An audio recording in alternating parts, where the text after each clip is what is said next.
Bismillahirrahmanirrahim. Assalamu alaikum, dear students. It is Amir Mumtaz again, and we are discussing first year chemistry, chapter number 4, gases. And today's topic is application of the Dalton's law of partial pressure. In the previous lecture of Dalton law, we have discussed about the definition of the Dalton law, its important aspects, some mathematical derivation, dependence of partial pressure of any particular gas in a mixture upon its number of moles, and we also discussed some of the formulae to determine the partial pressure of the various gases. In this short video, I'll focus upon the applications of the Dalton's law of partial pressure. Now, Dalton's law of partial pressure हमारे लिए एक बहुत important law है और हम बहुत से हमारे जो एवरीडे फिनोमिना हैं वो इसकी मदद से एक्सप्लेन करते हैं, इसकी मदद से समझते हैं। उसमें जो एक सबसे पहली जो चीज हम लोग इसमें देख लेते हैं वो आ जाएगा collection of gases over water. बाजू का ऐसे होता है, let me first right it down, it is the first article and it is collection of the gases over the water. So application number 1 में अगर हम लोग पढ़ें तो इसको हम पढ़ेंगे collection of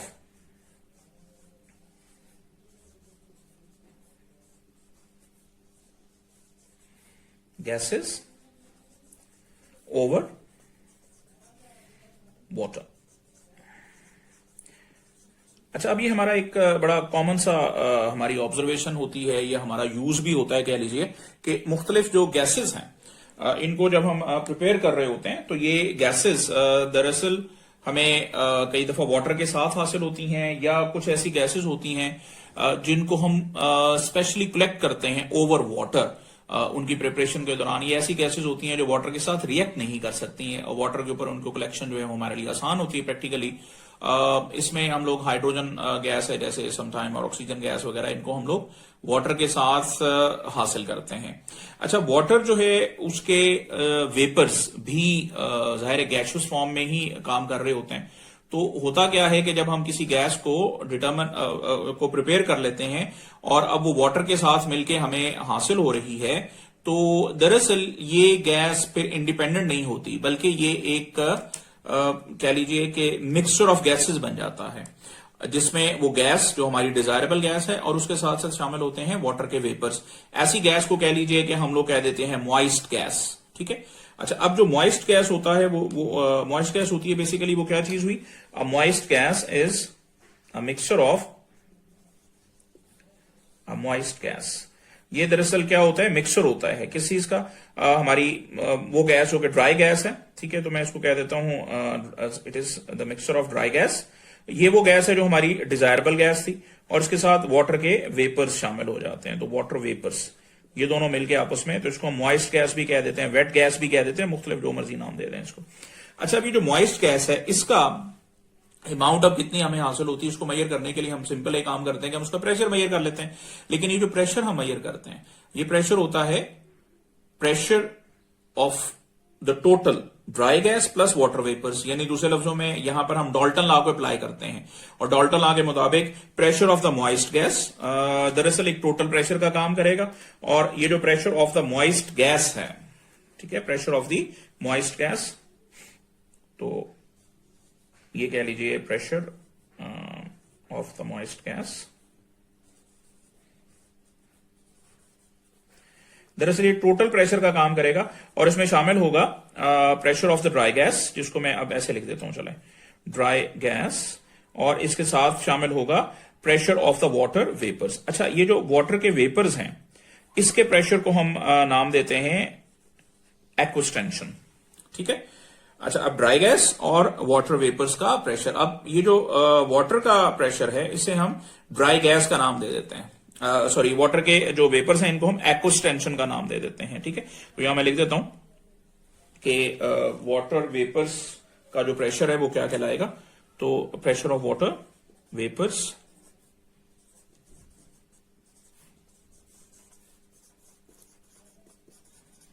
अगर हम वाटर वेपर्स का जो प्रेशर है इसको देखें तो ये कहलाता है एक्वस टेंशन, इसको हम एक्वस टेंशन भी कह देते हैं। सही। अच्छा, अब ये एक्वस टेंशन हम किसी भी टेम्परेचर के ऊपर जो है वो हम मेजर कर लेते हैं, और अगर हमें एक्वस टेंशन का पता हो तो फिर हम वेपर ऑफ दी वो जो pressure of the dry gas है वो डॉल्टन लॉ को इस्तेमाल करके आसानी से मेजर कर लेते हैं। तो यहां पर हमने अगर फाइंड आउट करना है pressure of the dry gas, जो कि हमारी डिजायरेबल गैस है, तो प्रेशर ऑफ द अपना ड्राई गैस जो है वो हम लोग किस तरह से मेजर करेंगे? तो according to the Dalton law, ये जो टोटल प्रेशर है पी टोटल, इसमें से हम वाटर वेपर्स के प्रेशर को अगर माइनस कर दें तो हमें ड्राई गैस का जो प्रेशर है वो मिल जाएगा। तो pressure of the dry gas will be equivalent to total pressure of the moist gas, यानी pressure of the moist gas जो हमने मेजर कर लिया है, क्योंकि ये प्रेशर टोटल है वो हम मेजर कर सकते हैं, माइनस कर दीजिए इसमें से वाटर के वेपर्स का प्रेशर जिसे हम एक्वस टेंशन कह रहे हैं, तो वाटर वेपर्स, और इस तरह से आपको क्या हासिल हो जाएगा? इस तरह से हम हासिल करने में कामयाब हो जाएंगे pressure of the dry gas. So this is its first application. So बहुत सी गैसेस जो दरअसल हम लोग वाटर के साथ हासिल कर पाते हैं over the course of the experiments, तो उसको हम आसानी से यहां पर इस तरह से मेजर कर लेते हैं। ये तो इसकी पहली कह लीजिए कि एप्लीकेशन है। अब हम इसकी नेक्स्ट जो एप्लीकेशन है वो हमारे एवरीडे लाइफ के लिए बड़ी इंपॉर्टेंट है। एप्लीकेशन नंबर 2 के तौर पर जो है वो मैं अब इसको देखता हूं। तो जो सेकेंड एप्लीकेशन मेरे पास आएगी, सेकेंड एप्लीकेशन के तौर पर जो है वो हम बात कर लेते हैं अब इसकी number 2, application number 2, it is the respiration process. तो रेस्पायरेशन का जो प्रोसेस है इसको भी हम थोड़ा सा समझते हैं। तो respiration in the higher altitudes जो है उसको देख लेते हैं, इसी में हम दोनों को मिला के पढ़ लेंगे। तो रेस्पायरेशन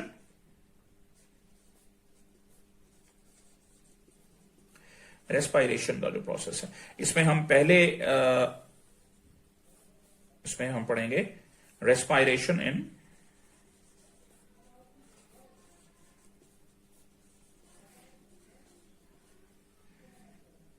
और respiration at, एक्चुअली मुझे लिखना चाहिए, चलो इसको थोड़ा सही कर लेते हैं, ये ना कि इंग्लिश वाले हमारे पीछे पड़ जाएं। at high altitudes,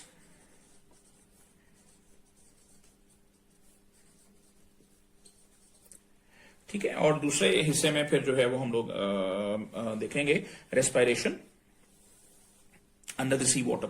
तो अच्छा, पहले हम बात करते हैं रेस्पायरेशन में। तो रेस्पायरेशन का जो ओवरऑल प्रोसेस है पहले तो वो भी देख लीजिए, वो भी हम डॉल्टन लॉ की मदद से उसे एक्सप्लेन कर रहे होते हैं। अच्छा, हम रेस्पायरेशन में करते क्या है?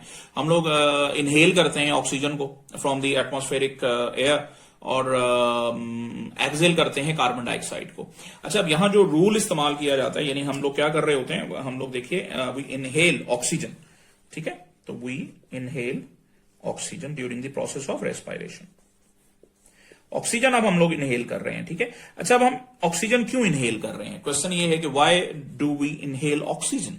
तो इसके लिए डॉल्टन लॉ की एक एप्लीकेशन है, या डॉल्टन लॉ का हमने के अंदर हमने एक पॉइंट ये पढ़ा था, यही चीज फिर हम लोग डिफ्यूजन और एफ्यूजन के प्रोसेस को एक्सप्लेन करने के लिए भी इस्तेमाल करते हैं। और ये हमने क्या इसमें हम एक चीज हमने पढ़ी है, वो ये कि कोई भी गैस अगर उसे 2 कंटेनर्स में मूव करने की इजाजत दी जाए तो वो गैस हमेशा मूव करेगी from the region of its higher partial pressure to the region of its lower partial pressure. यानी जहां किसी भी गैस का पार्शियल प्रेशर ज्यादा होगा वो वहां से मूव करेगी उस साइड पर जहां उस गैस का पार्शियल प्रेशर कम होगा। तो हायर से लोअर की तरफ, हायर से लोअर की तरफ हमेशा गैसेस मूव करती हैं। इसको हम कंसंट्रेशन के साथ भी रिलेट कर सकते हैं कि जहां पार्शियल प्रेशर ज्यादा होते हैं वहां दरअसल गैस की कंसंट्रेशन ज्यादा होती है। कंसंट्रेशन का मतलब होता है उसके number of moles per unit area या पर यूनिट वॉल्यूम वहां ज्यादा होंगे। तो जहां कंसंट्रेशन ज्यादा होगी वहां उसके मोल्स या मॉलिक्यूल ज्यादा हैं, वो गैस को अगर मौका मिले तो वो हमेशा उस तरफ मूव कर जाएगी जहां उसकी कंसंट्रेशन कम होगी, ठीक है। तो इसी चीज को इसी चीज को इस्तेमाल करते हुए हम रेस्पायरेशन को एक्सप्लेन करते हैं। अगर हम देखें तो हवा के अंदर ऑक्सीजन जो है इसका अपना partial pressure, the partial pressure of air of oxygen in air, तो इसको मैं यहां लिख देता हूं, partial pressure of oxygen in air, in atmospheric air कह लीजिए, ये दरअसल होता है तकरीबन 159 mm of Hg, millimetres of mercury millimetre of mercury जो है वो एक यूनिट है प्रेशर का। टॉर भी ऑलमोस्ट इसके बराबर होता है, ऑलमोस्ट पॉइंट मतलब डेसिमल के 4 पॉइंट्स तक ये इसके बराबर ही होता है, तो हम आमतौर पे सेम ही लेते हैं इसको। तो pressure of oxygen, partial pressure of oxygen and air जो है वो 159 mmHg होता है, whereas partial pressure of oxygen in our lungs, हमारी बॉडी के अंदर, हमारे लंग्स के अंदर, इसी का जो पार्शियल प्रेशर है वो 116 mmHg होता है।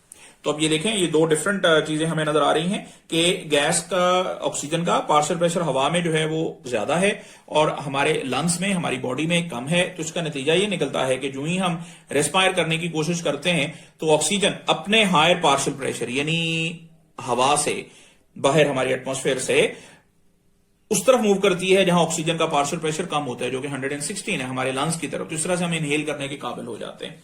तो रेस्पायरेशन का ये जो प्रोसेस है, ये इस difference of partial pressure of oxygen in air in outside our bodies and within our lungs, उस डिफरेंस की वजह से हमारी बॉडी जो है वो इस काबिल हो जाती है कि ऑक्सीजन को इनहेल कर सके।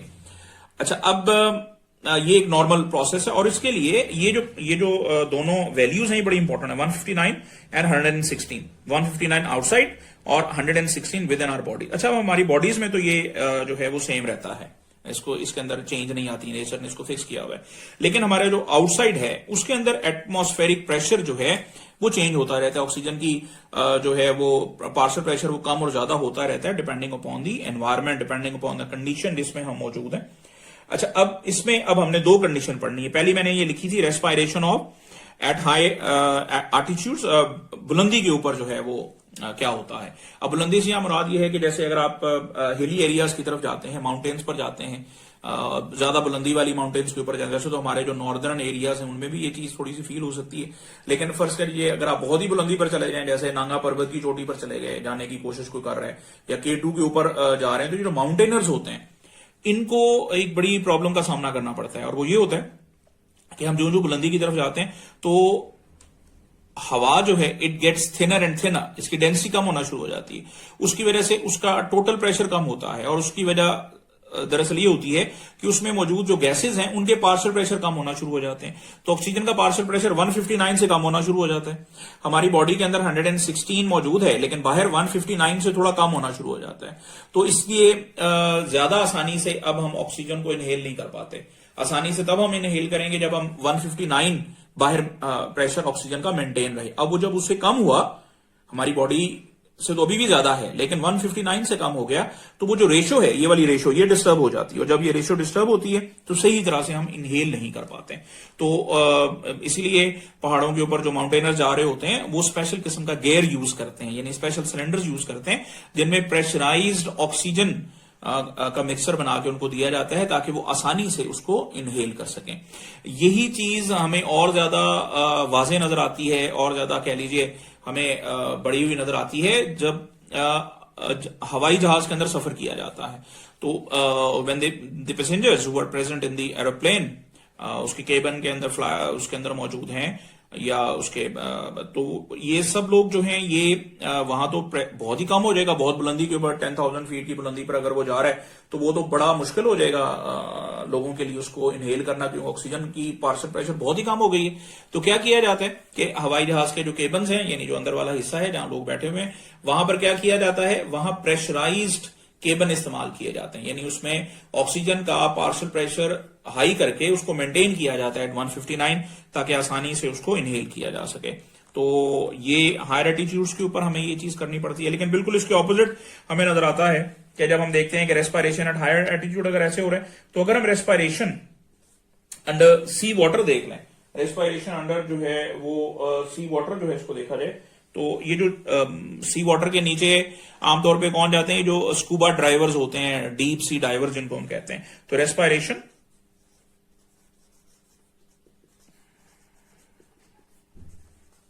Under sea water by the deep sea divers, तो respiration by deep sea divers, कई दफा हम इनको स्कूबा डाइवर्स भी कहते हैं। स्कूबा बेसिकली उनका वो गेयर होता है, यानी वो जो लिबास पहनते हैं जिसके अंदर ही उनके ऐसे मखसूस सिलेंडर्स फिक्स किए जाते हैं कि जिनके अंदर स्पेशल किस्म की एयर जो है उसका मिक्सर रखा जाता है, तो उसको स्कूबा कहते हैं। उस वजह से उनको स्कूबा डाइवर्स भी कहते हैं। तो देखना हमने ये है कि समंदर की गहराई में क्या हो रहा है। अच्छा, जब समंदर की गहराई में जाते हैं तो वहां एक चीज हमें बिल्कुल हायर एल्टीट्यूड्स के ऑपोजिट नजर आती है। वो क्या नजर आती है कि ऑक्सीजन जो है वो या हवा कह लीजिए, ऑक्सीजन के उसके अंदर ही शामिल है। तो ये पानी के अंदर जो है वो मिक्स हो सकती हैं, पानी के अंदर ये मौजूद होती हैं, लेकिन जूं जूं हम गहराई में चलते जाएंगे तो वाटर जो है उसका बहुत ज्यादा इमेंस प्रेशर उसके साथ शामिल होना शुरू हो जाता है हवा के साथ। एक एस्टिमेशन ये है कि अगर हम 40 मीटर की डेप्थ तक चले जाएं, ठीक है, कहां चले जाएं, under a depth of 40 metre, तो 40 मीटर्स की डेप्थ तक अगर जाते हैं, अंडर 40 मीटर्स, तो अगर 40 मीटर्स की डेप्थ तक नीचे चले जाएं तो जो प्रेशर है आम हवा का जो उस पानी के साथ मिक्स हुई हुई है, तो वाटर की वजह से उस हवा का जो प्रेशर है वो बहुत बढ़ जाता है। मैं उसमें ऑक्सीजन की अगर बात करूं तो ऑक्सीजन का जो पार्शियल प्रेशर है, आपको याद था वो कितना था आम हवा में, 159। ये अंडर 40 मीटर्स तकरीबन ये इससे 5 टाइम बढ़ जाता है, यानी 159 मल्टीप्लाइड बाय 5 अगर मैं कर दूं तो तकरीबन ये 795 mm ऑफ Hg हो जाता है। 795 mm ऑफ Hg, ये क्या चीज है? It is partial pressure of oxygen, partial pressure of oxygen under 40 metres of depth. अब ये तो एक बड़ी हमारे लिए एक और अलार्मिंग सिचुएशन आ गई कि अब इतना ज्यादा जो पार्शियल प्रेशर वाली ऑक्सीजन है उसको हमारे लंग्स फिर इनहेल नहीं कर पाएंगे। तो अब इस चीज से बचने के लिए इसका हल क्या है? अब इसका हल अगेन हम डाल्टन लॉ की मदद से हमने ये फाइंड आउट किया कि हमने ये देखा कि 159 नॉर्मल प्रेशर था हवा का, और आम हवा में अगर आप याद करें तो मेरे ख्याल में हम सबको थोड़ा थोड़ा ये बात पता है कि ऑक्सीजन की परसेंटेज कितनी होती है आम हवा में, 21%, ठीक है, ऑक्सीजन इज 21%। 21% ऑक्सीजन जो है वो आम हवा में मौजूद होती है। अब यही हवा जब नीचे गई तो इसका पार्शियल प्रेशर 5 टाइम बढ़ गया, 795 हो गया। तो इसका एक हल निकाला साइंटिस्ट ने कि उन्होंने क्या किया कि उन्होंने कहा कि आप ऐसा कीजिए कि आप इसमें ऐड करना शुरू कर दें, यानी एक स्पेशल किस्म का मिक्सर बना लिया गया नया, जिसको हम न्यू एयर कह सकते हैं। उसमें 4% कर दिया गया ऑक्सीजन को, यानी ऑक्सीजन को 21% से डिक्रीज करके कितना कर दिया गया, 4% कर दिया गया। अब वो जो 4% ऑक्सीजन होगी उसको मिक्स कर देते हैं आमतौर पे 96% हीलियम के साथ, और इस मिक्सर को नाम दे दिया जाता है हेलियोक्स का। मेरे पास चूंकि यहां जरा जगह नहीं है तो मैं इसको जरा, अगर आपकी इजाजत हो, इसको साफ कर देता हूं ताकि मैं जरा दोबारा से इसके बारे में बात कर सकूं। हाँ जी, अच्छा, तो क्या बात हम लोग कर रहे थे कि दरअसल ये अभी मैं आपको जो चीज बता रहा था वो दरअसल इसमें क्या हो रहा होता था कि जो इस्तेमाल किया जाता था एक स्पेशल किस्म का मिक्सचर ऑफ हीलियम, तो उसको हम लोग mixture of helium and oxygen, उसको हम लोग हेलियोक्स कह देते हैं। तो व्हाट इज हेलियोक्स, इसको मैं लिख देता हूं। हेलियोक्स क्या है?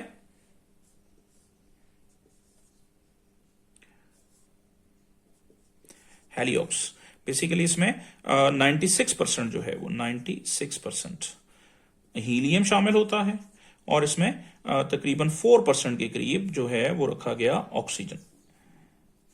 अच्छा, अब जब इस मिक्सचर को हम इस्तेमाल करते हैं उनको स्कूबा के अंदर अगर ये वाला मिक्सचर दे दिया जाए तो इसका मतलब ये होगा कि अब ऑक्सीजन जो था जिसका पार्शियल प्रेशर 21% के साथ बाहर 159 था, लेकिन अंदर वो 21% जब हम लेके गए तो उसका पार्शियल प्रेशर 795 तक पहुंच गया। तो अब ये हमने उसको वैसे ही 5% डिक्रीज कर दिया है, 21 से तकरीबन या 20 से तकरीबन हम उसको 4% पर ले आए हैं। तो अब जो इसका पार्शियल प्रेशर है ऑक्सीजन का, ये दरअसल इस मिक्सर की सूरत में इसका जो पार्शियल प्रेशर है वो अब उसके इक्वल आकर, यानी उस रेशो 159 के इक्वल आकर हम आसानी से इनहेल कर लेते हैं। हमसे मेरी मुराद है यहां पर सी डाइवर्स जो हैं। तो ये एक तो यूज किया जाता है, प्लस दूसरा जो इस्तेमाल होता है वो कई दफा ये किया जाता है कि उनको कंप्रेस्ड एयर जो है वो इस्तेमाल करवाई जाती है। कंप्रेस्ड एयर का मतलब ये होता है कि उसमें नाइट्रोजन का जो इस्तेमाल है और वो भी शामिल रहेगा, नाइट्रोजन भी उसमें शामिल हो जाती है साथ ही। अच्छा, अब ये स्कूबा डाइवर्स जो होते हैं इनके इन्होंने नीचे काम कर लिया अपना। अब इसके बाद इनके जो वापस आने का प्रोसेस है वो बड़ा इंपॉर्टेंट है। इनको जब हम वापस लेके आते हैं, जब ये वापस आते हैं स्कूबा डाइवर्स, तो उस सूरत में इनको एकदम से बाहर आने की इजाजत नहीं दी जाती, बल्कि उसमें थोड़ा सा सी डाइवर्स को सरफेस में पर बाहर आने के लिए बहुत उनको हिदायत ही होती है कि बहुत आहिस्ता आहिस्ता वो बाहर आएंगे। दरअसल उसकी वजह क्या होती है कि जो स्कूबा ड्राइवर्स हैं, ठीक है, यानी अब इसमें ये देने दे शुड, यानी स्कूबा ड्राइवर्स शुड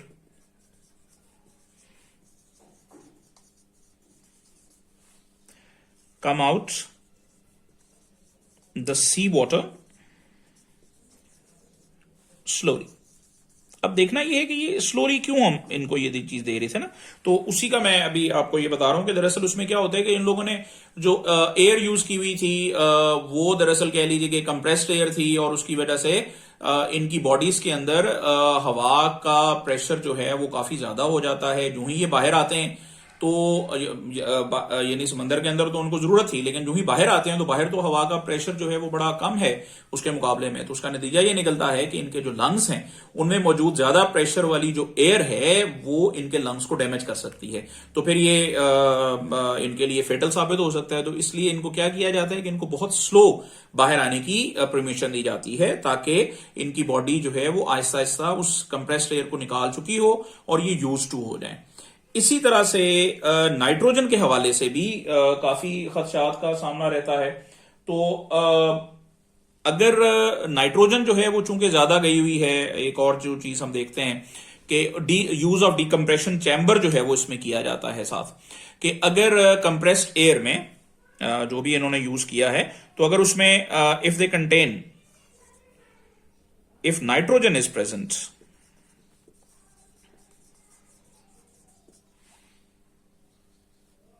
और nitrogen present is more than 80%, 80% से भी ज्यादा अगर नाइट्रोजन उनके टैंक के अंदर मौजूद है, तो फिर ही अपनी जगह पर एक बहुत बड़ा इसका भी मसला होता है। तो अब नाइट्रोजन जब बाहर आएगी, बने वो इंसान बाहर आया, वो सी डाइवर जिसने नाइट्रोजन इनहेल की हुई है इतनी ज्यादा, उसमें तो उसकी ब्लड वेसल के अंदर बहुत ज्यादा नाइट्रोजन मौजूद है। तो अब उसे कम करने के लिए या उससे बचने के लिए क्या किया जाता है, इनको डीकम्प्रेशन चैम्बर से गुजारा जाता है पहले यानी इनको कहां रख दिया जाता है, एक डीकम्प्रेशन चैम्बर के अंदर। तो डीकम्प्रेशन चेंबर्स के अंदर इनको रख दिया जाता है, ताकि जब ये पहले कुछ देर ये वहां से आने के बाद उन डीकम्प्रेशन चेंबर्स में गुजारते हैं, और आहिस्ता आहिस्ता इनकी बॉडी से नाइट्रोजन, जो ज्यादा नाइट्रोजन की ब्लड वेसल से बाहर निकल जाती है जब, तो फिर इनको इजाजत दी जाती है कि बाहर आ जाए। अदरवाइज अगर ये ऐसा नहीं करेंगे तो एकदम से बाहर आने से उनकी बॉडी के अंदर कुछ क्रैम्प्स पड़ते हैं जिनको हम बेंड्स कहते हैं। तो ये बेंड्स वगैरह जो हैं ये एक बहुत बड़ा फिर इशू बन जाता है। तो ये दो इसमें ये चीजें भी ख्याल की जाती हैं कि जब हम स्पेशल किस्म की एयर इस्तेमाल करें तो कंप्रेस्ड एयर इस्तेमाल करें, तो उससे बचने के लिए फिर डीकम्प्रेशन चैम्बर का इस्तेमाल किया जाता है। और इसी तरह से स्कूबा डाइवर्स जो हैं उनको भी बहुत आहिस्ता बाहर आने की इजाजत दी जाती है। ये इसकी कुछ एप्लीकेशंस हैं। इसमें रेस्पिरेशन का प्रोसेस बड़ा इंपॉर्टेंट है, और जाहिर है हमने जो नंबर 1 पॉइंट पढ़ा था कि जिसमें हम कोई भी गैस जो है वो कलेक्ट करते हैं ऊपर वाटर, तो उसका पार्शियल प्रेशर कैसे हम मेजर कर सकते हैं। तो this is all about the application. I hope students you have understood the article. In case of any query, you may ask your question in the comment section, or my students can ask their question in their WhatsApp groups as well as during the Zoom classes. इंशाल्लाह हम next किसी और article के साथ मैं कोशिश करूंगा कि कोई और वीडियो भी आप लोगों के लिए बना सकूं। तो अल्लाह हाफिज एंड टेक केयर।